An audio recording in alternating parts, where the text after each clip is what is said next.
मैं ये बोल रही हूँ, टिंडल इफेक्ट जो हमने पढ़ा था, टिंडल इफेक्ट से हम कौन कौन सी प्रॉपर्टीज को डिस्क्राइब कर सकते हैं? स्टेबिलिटी हैं? पार्टिकल आता ना कि कौन ज्यादा स्टेबल है। नहीं, ये नहीं होता। Tyndall effect is scattering of light, that is okay, वो हमारी स्टेबिलिटी। सस्पेंडेड पार्टिकल्स बड़े होते हैं। सस्पेंडेड पार्टिकल, शीर्जा उसमें जाओ, go to grade 10 and think about the chapter human colorful world, that human eye and colorful world. तो हम क्या क्या बता सकते हैं टिंडल इफेक्ट से? ये सास्ता अब मुझे कुछ बहुत देर से पूछना है, आप बता ही नहीं रहे हो। अभी 2 मिनट में बताती हूँ। First of all let me ask you a question कि टिंडल इफेक्ट हम क्या क्या यूज कर सकते हैं, कौन से फिनोमिना को एक्सप्लेन करने के लिए टिंडल इफेक्ट यूज किया जाता है? Atmospheric refraction. एग्जैक्टली। और वहां पे हमारे कौन से रिफ्रैक्शंस हो सकते हैं जिससे हम एक्सप्लेनेशन दे सकते हैं? रेनबो और twinkling of stars. Very good. और बस यही 2 याद है मेरे को। Sky appears sky appears blue. Right. किसने कहा वो कट गया? मैं फिजिक्स नहीं पढ़ा रही, केमिस्ट्री पढ़ा रही हूँ। केमिस्ट्री में भी ये है।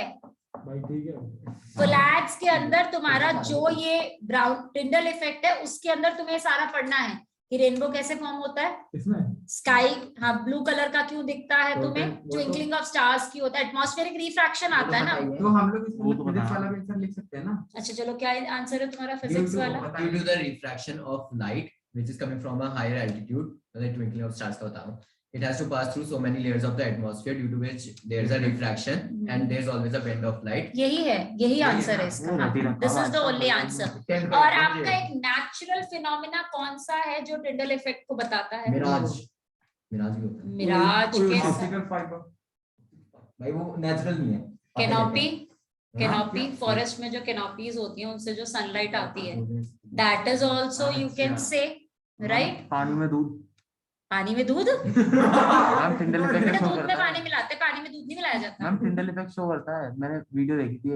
अरे बाबा, हम ये नहीं बात कर रहे हैं, you are taking it wrong. हम कह रहे हैं जो हमारे आसपास जो फिनोमिना होते हैं उसमें टिंडल इफेक्ट का क्या क्या है फिनोमिना जिससे हम एक्सप्लेनेशन दे सकते हैं। ओहो, अरे भाई मैम वो मिल्क ग्लास वाला बात कर रहे हो? नहीं, हम लोग बात कर रहे हैं Aastha, we are talking about like scattering of जो लाइट होती है उससे हम नेचुरल फिनोमिना कौन से एक्सप्लेन कर सकते हैं? ट्विंकलिंग ऑफ स्टार्स, आपका blue, sky appears blue in colour, then your atmospheric refraction से जितने फिनोमिना रिलेट करते हैं वो सारे, तो हम ये सारी चीजें रिलेट कर सकते हैं टिंडल इफेक्ट के साथ। I am talking about that. Is it clear now? Now you ask me, what were you asking me? Link भी कर सकते हैं क्या? क्या कर सकते हैं? हम थंडर की अपीयरेंस, थंडरिंग No, की no, appearance. no, that is not a atmospheric refraction. That is because आपके क्लाउड्स के अंदर जब पानी वेपराइज होके ऊपर जाता है तो 2 चार्ज क्रिएट हो जाते हैं, and when they charge come in contact with each other, आपका नेगेटिव चार्ज हमेशा नीचे आता है, पॉजिटिव चार्ज ऊपर आता है, तो उस चार्जेस के बीच में लाइटनिंग प्रोड्यूस होती है which you are able to see. तो इसलिए हमेशा याद रखना, दिखाई जल्दी देता है, आवाज देर में सुनाई देती है, because sound travels slower then the light. Clear? That is a different, Yes, ma'am. and Tyndall effect is a different phenomena. You were asking me something, ask, otherwise I'll start teaching. Ma'am मुझे पूछना था कि ma'am जो ये NEET ma'am electrical properties में जब हम पढ़ेंगे तो we will be talking about the charges of the colloid particles.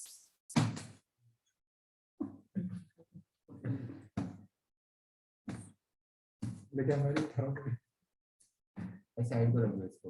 Quite now, पीछे रख दे इसको। जब हम चार्जेस की बात करते हैं तो 2 तरीके के चार्ज होंगे, पॉजिटिव या नेगेटिव।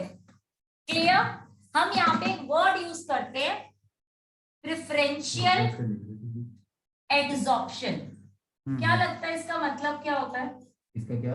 Preferential adsorption. एड्सॉर्प्शन होगा जब कोई सिलेक्टिव एड्सॉर्प्शन होगा, राइट। जैसे हम कहते हैं ना कि हमें अगर प्रेफरेंस देनी है तो अपने रिश्तेदारों को पहले प्रेफरेंस देते हैं, अपने दोस्तों को भी प्रेफरेंस देते हैं। नहीं ठीक है, मैम स्टूडेंट्स को देते हैं। ये वही चीज है। तो अगर सपोज करो मैंने Ag का कोई सोल लिया है, I am taking a sol of Ag। अब इसके अंदर अगर मैं कोई भी एक, सपोज करो मैंने AgNO3 डाला, लेट्स टेक एन एग्जांपल, मैंने इसके अंदर AgNO3 डाला, तो एक तो होगा पॉजिटिव चार्ज, एक होगा नेगेटिव चार्ज। अब जब मैं इसमें इलेक्ट्रोलाइट डालूंगी, it is somewhat same peptization जैसा ही तुम्हें लगेगा।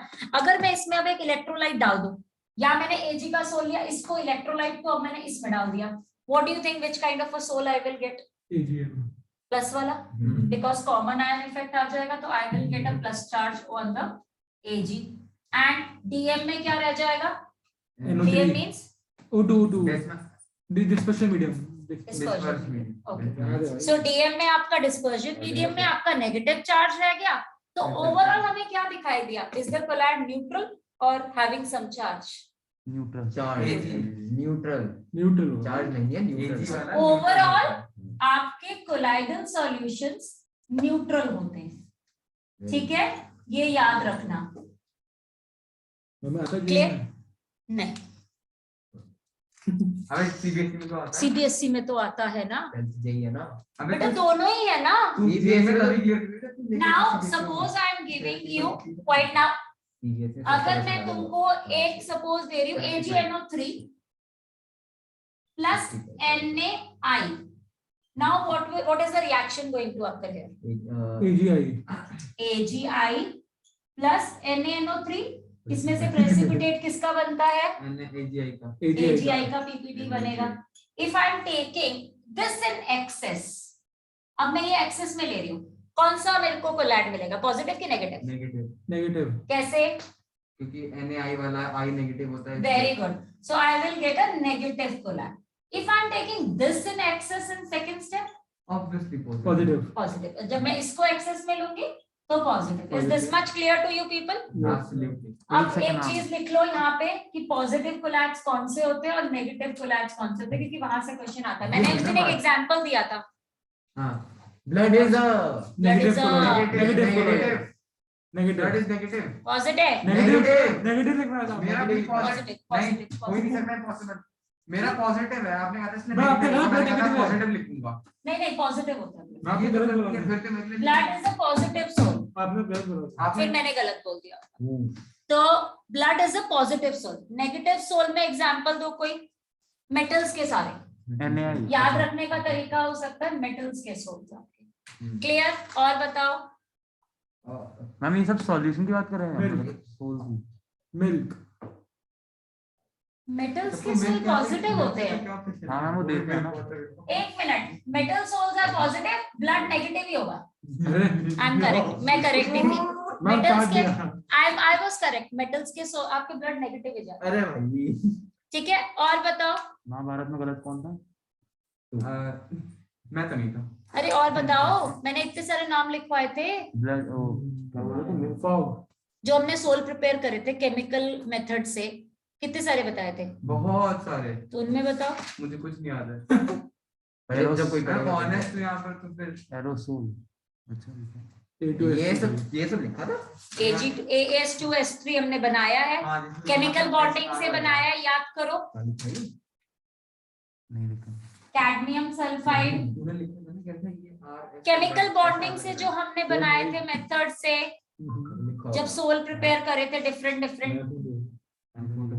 देन आपके हाँ एक यहाँ आओ, metallic sorry not in this इसी में है metallic sulphides.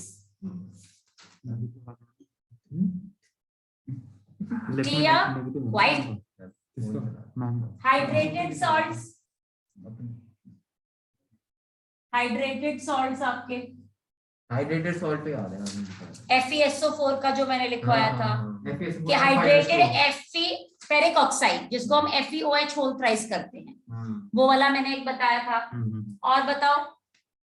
Methylene blue, positive में लिखना था हाइड्रेटेड सॉल्ट। बहुत methylene blue, hydrated salt, hydrated ferric oxide, then starch, gelatin, gum. Clear?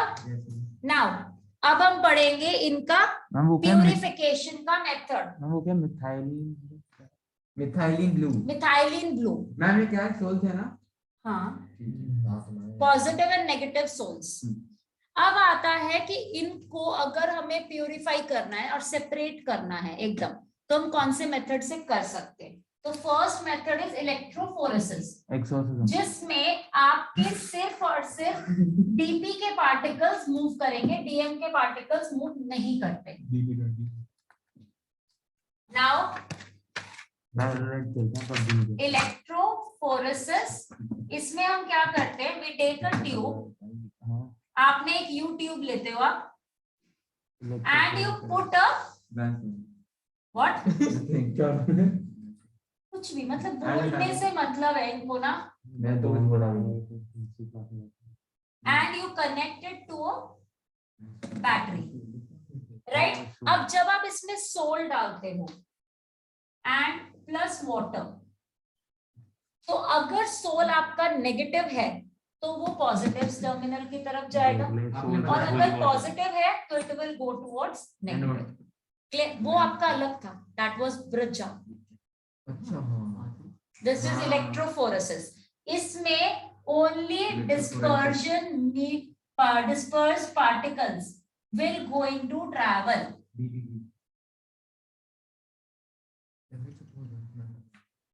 Clear?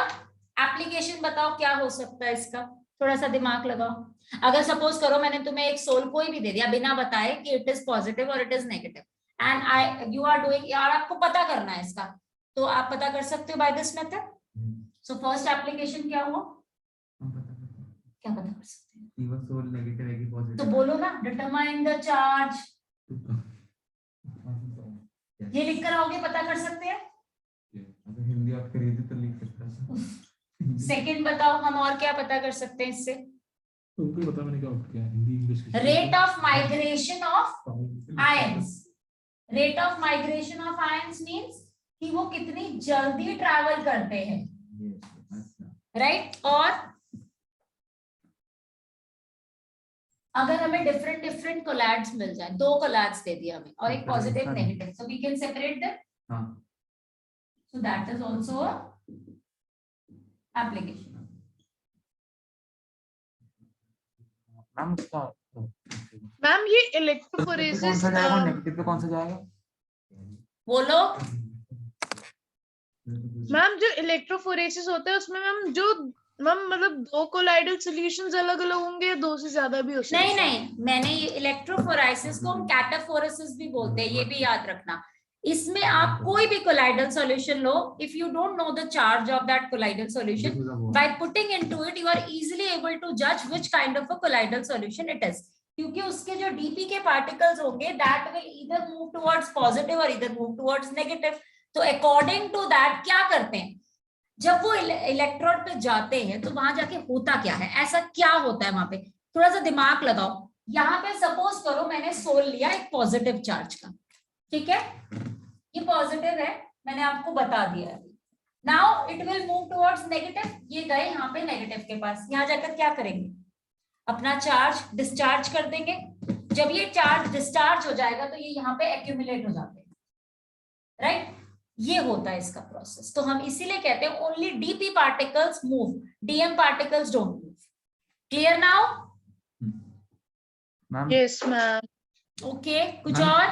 मुझे पूछना था। हाँ बोलो। No ma'am. कि वहाँ पे पॉजिटिव पे कौन सा जाएगा, नेगेटिव पे कौन सा सुनता ही जाएगा? नहीं है अरे बाबा, मैंने बोला आपको एक सोल दिया है, sol can be positive can be negative.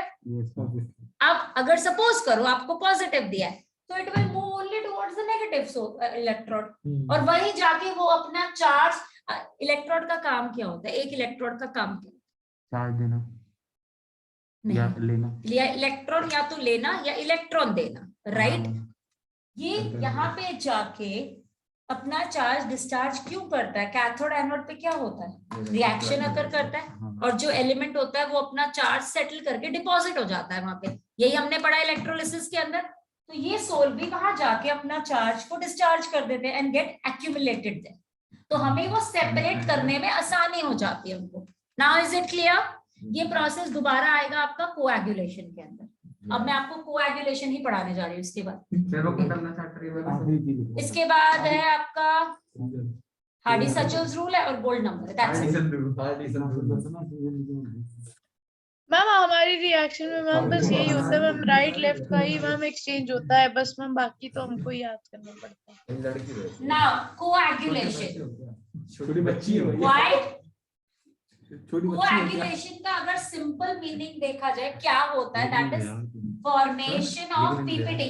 अब तुम दोनों बाहर जाने वाले हो अगर आवाज आई तो। ठीक है, बाहर तो संस्कार पढ़ लो। भाई मैं तो कुछ बोली, मैंने कुछ बोला। ड्राइंग कर रहा है, रिकॉर्डिंग यहाँ ड्राइंग करिए, यहाँ ड्राइंग करिए। Coagulation means formation of PPT.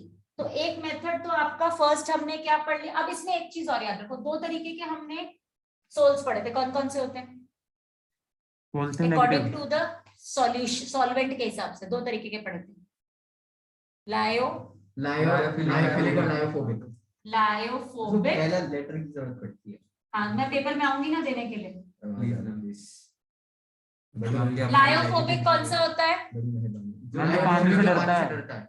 That means we need some special methods for this. इसको हम सिंपल तरीके से कर लेते हैं, लेकिन कैसे? By removal of simple charge. तो एक मेथड, अगर हम इनके डिफरेंट मेथड्स पढ़े तो सबसे पहला होता है इलेक्ट्रोफोरेसिस, जो अभी मैंने आपको पढ़ा दिया। ठीक है। सेकेंड, अब जब इलेक्ट्रोफोरेसिस पढ़ लिया, दिमाग लगाओ इलेक्ट्रोफोरेसिस हमारे किस चीज के काम आएगा? लायोफिलिक या लायोफोबिक? लायोफिलिक। अच्छा, क्यों? लायोफोबिक एक सिंपल वो चार्ज का वो हो रहा है ना, रिमूव हो रहा है, इसमें पॉजिटिव और नेगेटिव अलग अलग हो क्योंकि रहा है। इसमें H2 हम लोग डाल रहे हैं इसलिए। नहीं, मैम चार्ज अलग अलग हो रहे हैं ना, ऊपर तो बना रखा है आपने। तो हाँ, तो मैम उसको इजीली, आपने तो बोला कि रिमूवल ऑफ चार्ज से हो जाता है, तो फिर रिमूवल ऑफ चार्ज से वो अलग अलग हो जाएगा, जैसे ऊपर आपने बना रखा है। ओके। तो अब मुझे एक और चीज बताओ कि अगर हमें लायोफोबिक के लिए करना है तो हमें what do you think, what can be the different processes we can do? Ma'am reaction करने के बाद इलेक्ट्रोफोरेसिस, डायलिसिस। भाई दिमाग में। डायलिसिस तो सेपरेशन मेथड्स होते हैं। प्यूरिफिकेशन, लाइक हमें किसी एक चीज को दूसरी चीज से सेपरेट करना है। अच्छा चलो, let me give you. Boiling क्या होता है? बॉइलिंग इज द प्रोसेस, उबालना। हम वेपर में कन्वर्ट करना। एग को जब हम बॉईल करते हैं तो उसमें क्या होता है? the solidification of the liquid. What is that? कहता ही नहीं मैम वो। Yolk. हमने बायोमोलिक्यूल्स में भी पढ़ा है ये, हाँ, डीनेचुरेशन ऑफ प्रोटीन्स। तो वो प्रोटीन जब आपका डीनेचर्ड हो जाता है तो वो एक तरीके का पीपीटी फॉर्मेशन होता है। तो can be yes ma'am. Regulation by boiling also. अब इसमें क्या करता है, बेसिकली होता क्या प्रोसेस? कभी दिमाग लगाया कि जब एग बॉयल हो रहा है तो ऐसा क्या हो रहा है उसके अंदर? नहीं दिमाग लगाया। उसके अंदर denaturization. Don't give me the question again, answer in the former. देखो, एक इलेक्ट्रोलाइट होता है, वो एब्जॉर्ब हो जाता है, वो जब प्रॉपर्टीज खराब हो जो जाती है। इलेक्ट्रोलाइट होता है वो सोल पार्टिकल्स उस इलेक्ट्रोलाइट को एब्जॉर्ब कर लेते हैं, राइट? जब वो उसे एब्जॉर्ब करते हैं तो पार्टिकल्स आपकी रिड्यूस करके कोएगुलेट हो जाते हैं। तो हम ये कहते हैं कि जब हम बॉइलिंग के थ्रू कोएगुलेशन करते हैं तो उसमें होता क्या है, that you have to tell. So you will say the electrolyte. Ma'am denaturization of protein. बेटा नहीं, we are not studying biomolecules right now. The electrolyte absorbed by the soul particles. Electrolyte absorb हो गया है soul particles के बाद and reduced and coagulated. Freezing में क्या होता है? कभी दिमाग लगा, अगर मैं आपको दे दूं सपोज करो नमक का पानी, या सिंपल सा लेते हैं स्टार्च दिया मैंने आपको, राइट? स्टार्च ले लो। कभी सोचा है उसमें पूरा क्या जमता है? सिर्फ सॉल्यूट जमता है या सॉल्वेंट जमता है? सॉल्वेंट जमता है। क्यों? कभी घर में आइसक्रीम बनाई है? नहीं। मम्मी ने तो बनाई है। नहीं। क्या आइसक्रीम खाने भी जाते हो? हाँ। राइट। अगर आप फ्रूट आइसक्रीम खाते हो तो मैम पहले बोलो तो पूरा। कौन से देहात मैम में मेरे जिया मुझे ये बता, confusion हो रही है, दो What? अलग अलग कौन सी एग्जाम्पल। दुनिया में जिया है? क्या बोल रहे हो? क्वाइट हम आपने एग्जाम्पल दो दिए और वो पूरे नहीं करे, तो मैं कंफ्यूज हो गई कि वो दोनों एग्जाम्पल में पूछ क्या रहे हो। Absorb by the- समझ ही नहीं आया। Aastha, what you want to know? Boiling दोबारा समझाओ। मैम आपके समझ बॉइलिंग और आइसक्रीम वाला जो एग्जाम्पल दिया उसमें कोएगुलेशन एक बार फिर से समझा। You want that I should explain boiling again? Yes ma'am, coagulation और बॉइलिंग और दूसरे मैंने वाले ये बोला आइसक्रीम कि वाले। जब आप किसी भी चीज को बॉईल करते हो, राइट, तो वो सॉलिडिफाई हो जाती है कुछ चीजें। लाइक अगर हम एग को बॉईल करते हैं वो सॉलिडिफाई हो जाता है। तो उसमें होता क्या है, जो आपका इलेक्ट्रोलाइट होता है जिसे हम डीएम बोलते हैं, वो आपका एब्जॉर्ब हो जाता है सोल पार्टिकल्स के थ्रू। एग को नॉर्मली लो और तोड़ो, क्या होता है? इट्स अ लिक्विड जिसमें एक येलो पार्ट अलग नजर आ रहा होता है, आपको एक व्हाइट पार्ट अलग नजर आ रहा होता है। तो हम ये कहते हैं जब आपने इसको सॉलिडिफाई किया, सॉरी बॉइलिंग किया, तो क्या हुआ, वो येलो पार्ट कोएगुलेट होके एक तरफ चला गया। तो दैट वो जो आपके सोल पार्टिकल्स थे वो कोएगुलेशन हो गए। और वो कैसे हुए? उसने जो आपका डिस्पर्जन मीडियम था उसमें से इलेक्ट्रोलाइट को एब्जॉर्ब कर लिया। जब एब्जॉर्ब किया तो वो कोएगुलेशन कर गए। This is boiling. Now is it clear? Yes ma'am. Okay, अब आता है फ्रीजिंग। अगर मैं फ्रीजिंग में तुम्हें कोई भी एक एग्जांपल दूं, सपोज करो मैं नमक का पानी बोलूं। नमक के पानी में जब आप पानी को फ्रीज करते हो, दैट इज पानी फ्रीज हो रहा है आपका, नमक नहीं हो रहा। सॉल्यूशन चैप्टर में go to that depression in freezing point. क्या होता है? डेल्टा टीएफ तो होता है, बट वो अगर हम लोग कहते हैं कि जैसे बाहर के कंट्रीज में जहां पे बहुत ज्यादा स्नोफॉल होता है, हम नमक डालते हैं साइड में। क्यों? ताकि फ्रीजिंग पॉइंट कम हो जाए, राइट, इसीलिए डालते हैं। तो हमने ये देखा है कि जो भी सॉल्यूट हम एक पानी में ऐड करते हैं उसकी वजह से उसके फ्रीजिंग पॉइंट में चेंजेस आते हैं और मोस्टली फ्रीजिंग पॉइंट कम हो जाते हैं। यही होता है। तो अगर आप पानी के अंदर नमक को डाल के फ्रीज करने जा रहे हो, नमक पानी का फ्रीजिंग पॉइंट 0 डिग्री है, तो उस टाइम पे सिर्फ पानी ही तो फ्रीज करेगा, आपका डीपी तो नहीं फ्रीज करेगा ना। तो this is the way of doing, मतलब हमने कोएगुलेशन सोल का हम इस ढंग से कर सकते हैं। मैंने सिर्फ NaCl एक एग्जांपल के तौर पे दिया आपको। आप कुछ भी ले लो, अगर आप उसके अंदर एक चार्ज पार्टिकल डाल रहे हो, कुछ भी डाल रहे हो, उसमें क्या चीज हो जाती है, वो आपके डीपी पार्टिकल्स कभी भी फ्रीज नहीं होते। DM particles get freezes and we can separate DP particles from the DM particle by doing freezing. Now is it clear? Aastha? Yes ma'am. तो यहाँ पे आपके डीएम पार्टिकल्स फ्रीजेस। दूसरा, sorry fourth number, by adding and electrolyte. या हम एक और you can say हम एक और सोल को भी डाल सकते हैं। यहाँ पे इलेक्ट्रोलाइट की जगह हम एक और सोल को डालकर भी एक कोएगुलेशन। मैम किसी भी लिक्विड चीज का सॉलिड में या फिर सेमी सॉलिड चीज में चेंज होने को कोएगुलेशन बोलते हैं, है ना? हाँ, अभी आया। ठीक है मैम। मैम भाषा में पीपीटी बनना इज कोएगुलेशन। किसी पार्टिकल्स में छोटे छोटे पार्टिकल जुड़ के एक बड़ा पार्टिकल बनाएंगे, उनका वेट बढ़ेगा, चार्ज डिस्चार्ज करना है, चार्ज भी हटाना है। कोलैप्स में क्या होता है, जो डीपी पार्टिकल्स है उनमें सेम चार्ज रहता है, तो वो रिपेल करते रहते हैं, इसीलिए वो नीचे सेटल नहीं होते कभी भी। अगर उनका चार्ज हट जाए तो वो क्या करेंगे, वो धीरे धीरे करके नीचे सेटल होना शुरू कर देंगे। एक तरीके का कोएगुलेशन यही प्रोसेस है, चार्ज को हटाओ और उन्हें नीचे सेटल कराओ। समझ आ गया अभी? हाँ मैम। तो पीपीटी बनाना मतलब तो अदर वर्ड्स में यही हुआ, पीपीटी बना रहे हैं हम लोग, यही चीज है। अब इसमें अगर सपोज करो ये आपका पॉजिटिव सोल है, ठीक है, इसमें मैंने एक नेगेटिव सोल डाल दिया। फोन रख दो तुम सब अपने, मैं तो फोन लेके नहीं आता।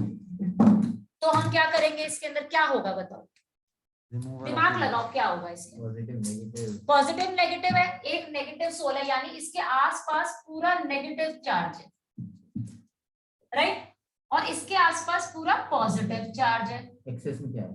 तो क्या हो गया, इन दोनों के अगर जितने पॉजिटिव नेगेटिव मिलाओगे वो डिस्चार्ज करेंगे चार्ज को। तो ये अब ये आपस में इनका चार्ज डिस्चार्ज हो गया, they will start settling now. तो हमने एक सोल के अंदर ऑपोजिट चार्ज के सोल को डालकर भी हम इनके चार्ज को डिस्चार्ज करके पीपीटी बना सकते हैं। नहीं समझ आया?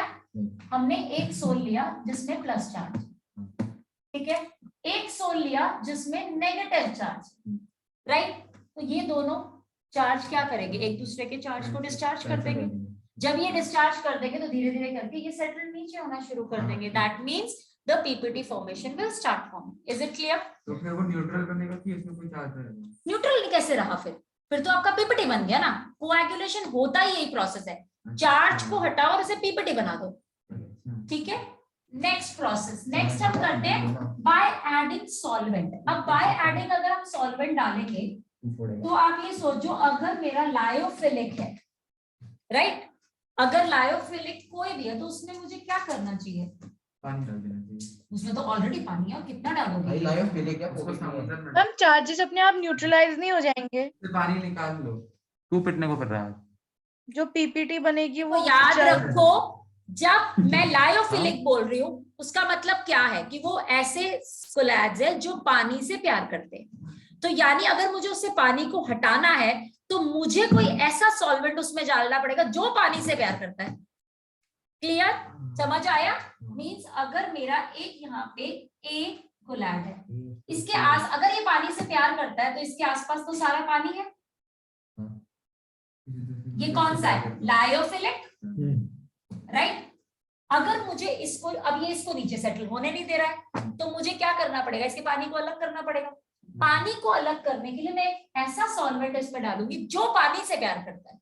तो वो कौन से होते हैं? अल्कोहल। अल्कोहल क्या करेगा? डिहाइड्रेशन ही तो करता है अल्कोहल। तो अल्कोहल का, अल्कोहल पानी से ज्यादा प्यार करता है तो वो पानी को खींच के अपने पास ले जाएगा। जब वो ले जाएगा तो इसका चार्ज ये खत्म हो गया, उसके बाद it will start settling. Now is it clear कि हम जब ऐड करते हैं सॉल्वेंट तो हमें क्या चीज देख के ऐड करनी है? तो हेडिंग चेंज होनी चाहिए। क्यों? लव ट्रायंगल होना चाहिए। मैम हाँ, मैम जो ऊपर वाला एग्जांपल था मैम, उसमें आपने बोला था ना कि बाय पार्थ, हाँ, व्हाट आस्था? ऊपर वाले में मैम, ऊपर वाले में आपने बोला था ना बाय एडिंग इलेक्ट्रोलाइट। मैम तो फिर मैम इलेक्ट्रोलाइट नहीं, मैंने कहा था electrolyte is an another sol. एक और सोल होता है वो इलेक्ट्रोलाइट भी। तो सोल होगा तो कोई ना कोई चार्ज होगा उस पे। तो दो ऑपोजिट चार्ज के सोल हम एक साथ डाल देते हैं और उसमें वो एक दूसरे के चार्ज को डिस्चार्ज कर देते हैं एंड देन दे स्टार्ट। मतलब न्यूट्रलाइज कर देते हैं। Clear now? Okay ma'am. Okay okay. अब आता है कि अगर लायोफोबिक है तब क्या करेंगे? लायोफोबिक है तो मैम तो फिर वो तो आपने हम ये कर सॉल्व लिया। डालेंगे। लायोफोबिक के लिए क्या करेंगे जो मैंने अभी आपको बताया था, बाय एडिंग सॉल्व इलेक्ट्रोलाइट। इसमें हम एक प्रॉपर इलेक्ट्रोलाइट डालेंगे rather than solvent.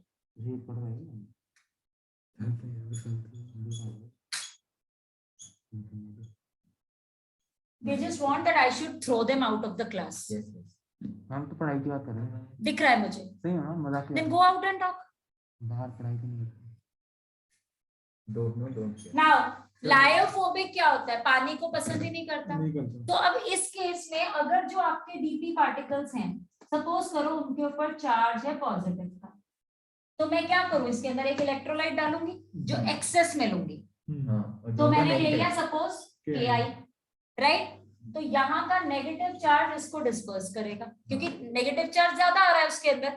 So they will, अब इसको याद रखना, इसको एक्सेस में होना चाहिए तभी करेगा ये। तो नेगेटिव, हाँ बोलो। ये जो एग्जाम में ऐसा क्वेश्चन आता है, अगर आता है इसके बारे में, तो उसमें लिखा होता है कि इसको कैसे पीपीटी बनाएंगे। No, they will give you a passage. Basically ये वाले क्वेश्चन पैसेज के थ्रू आते हैं, या आपको एक एग्जांपल दिया जाता है कि ये वाला आपको सोल दिया है और इसके साथ हम कौन सा इलेक्ट्रोलाइट ले जो इसको डिस्चार्ज करेगा, या ये कौन से टाइप का सोल बनाएगा, पॉजिटिव नेगेटिव, ऐसे क्वेश्चन। इसमें प्रोसेस लिखना नहीं है ना, कौन सा प्रोसेस लिखना आता है तो ब्रिजाक से आता है, मैम इलेक्ट्रोपोरेसिस से आता है और इलेक्ट्रो ऑस्मोसिस से भी आता है। वहां पे करा तो दिया। इलेक्ट्रोऑस्मोसिस कर लिया हमने। हाँ, क्या करवाया? अब बातें करते रहे भाई। यू कीप ऑन आज तो टॉकिंग। किया भी नहीं है वैसे हाँ भी। छोड़ी हुई मतलब पता है, अंग्रेज। कौन सा क्या क्या अब ओके मैम। अब आता है हमारा जिसे हम कहते हैं हार्डी सचल्स रूल। ये हमारा बेसिकली दो चीजों पे होता है, ठीक है? ये हमें कहता है कि पीपीटी जो फॉर्मेशन होती है वो कैसे डिसाइड करें हम लोग। पहली चीज, जो भी फॉर्मेशन करता है वो दो फैक्टर्स पे डिपेंड करता है। One is sine of charge, and the second one is your कि जो आपका वैलेंसी है एक आयन का वो, अब वो वैलेंसी कैसे डिसाइड करता है, I will tell you. Sign of charge तो समझ में आया हुआ है सबको, पॉजिटिव कैसे बनाएगा नेगेटिव कैसे बनाएगा ये तो पता ही है। आते हैं वैलेंसी में। सपोज करो मैंने तुम्हें दिया Al3+, एक दिया Na+, एक दिया Mg2+, राइट।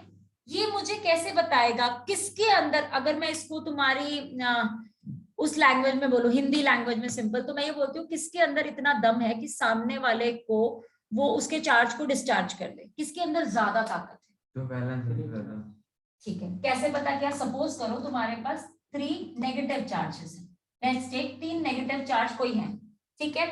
तो आपके इसके तो मुझे 3 पार्टिकल लेने पड़ेंगे, इसके मुझे कितने 2.5 1.5 राइट लाइक दिस, और इस ये मुझे अकेला ही कर लेगा इसको डिस्चार्ज। तो हम ये कहते हैं कि more the charge on an ion, more is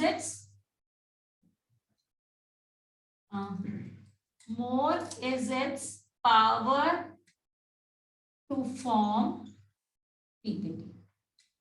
clear? ये चीज समझ में आई। और सिमिलर चीज नेगेटिव आयन के लिए भी है। मींस अगर हम Al3+, यहां से क्वेश्चन आते हैं, आपको ट्रेंड पूछ लिया जाता है तो सेम आपको बताना पड़ता है ट्रेंड। जैसे कि अगर मैं यहाँ पे PO4 3- ले लूं, देन मैंने ले लिया SO4 2- और ले लिया NO3। क्लियर? यहां से क्वेश्चन जरूर आते हैं। देन आता है एक और चीज ना, द कोएगुलेशन वैल्यू। यस, अभी बचा है थोड़ा सा। कोएगुलेशन वैल्यू,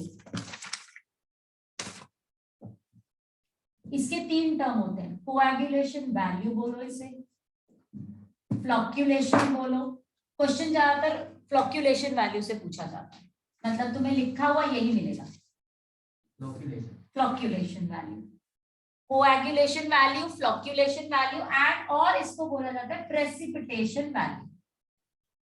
मैम कल तक नहीं टाई ऑफ कर सकते मैम, बहुत टायर्ड हो गए हैं। It's still few points। हम स्कूल थे ना आज के दिन में, थोड़ा सा हो रहा है बट इम्पोर्टेंट है ये। 5-10 मिनट में हो जाएगा। मैम तीनों इसके आस्था नाम अपनी है limit आता कोएगुलेशन है। वैल्यू। मैम वो पीपीटी फॉर्मेशन में कौन सा लॉ था? हार्डी सर्कल्स लो।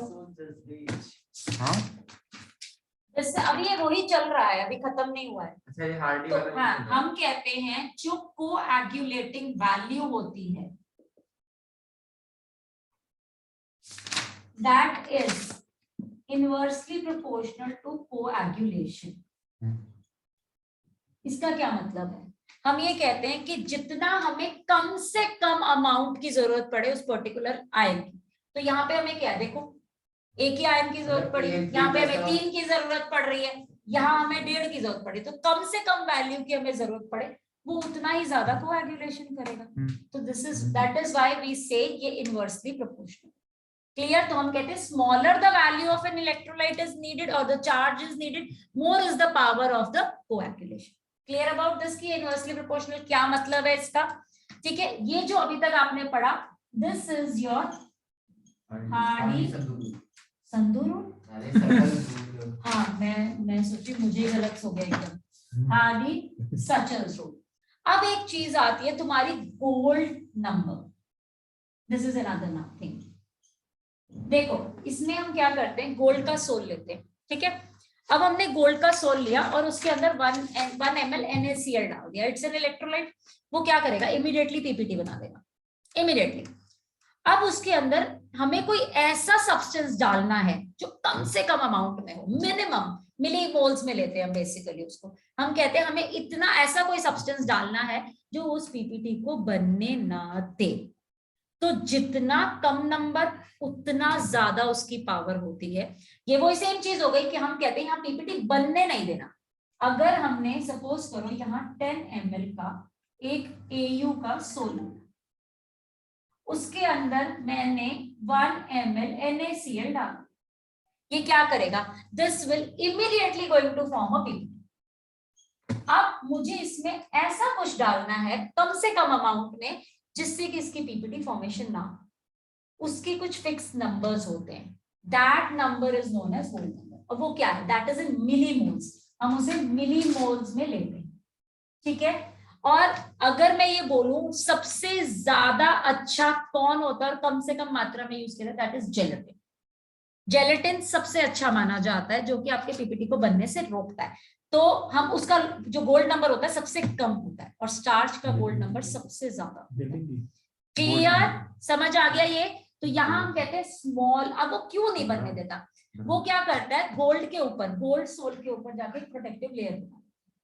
जब वो प्रोटेक्टिव लेयर बना लेगा तो NaCl उसको अटैक ही नहीं कर पाएगा, तो इस वजह से वो पीपीटी बनेगा ही नहीं। तो हम कहते हैं स्मॉलर द गोल्ड नंबर,